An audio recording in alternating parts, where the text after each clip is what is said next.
Masih dari Kota Ambon, Tribuners, drainase tersumbat di Desa Poka, warga Kompleks Buton khawatir luapan air ke jalan.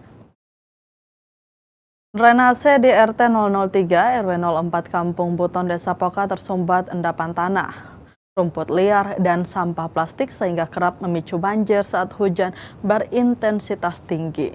Kondisi tersebut menyebabkan air meluap hingga ke badan jalan utama dan dinilai membahayakan pengguna jalan, khususnya pengendara roda 2. Selain itu, pembatas talut tampak rusak dan ambruk menutupi sebagian drainase dan memperparah aliran air.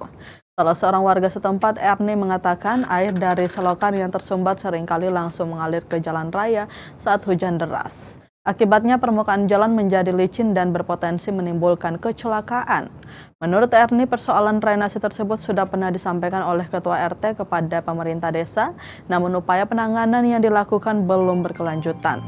Warga berharap pemerintah desa dan pihak terkait dapat memberikan perhatian serius serta segera melakukan perbaikan dan pembersihan drainase agar tidak terus menimbulkan banjir dan membahayakan keselamatan pengguna jalan.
Download Tribun X sekarang, menghadirkan lokal menjadi Indonesia.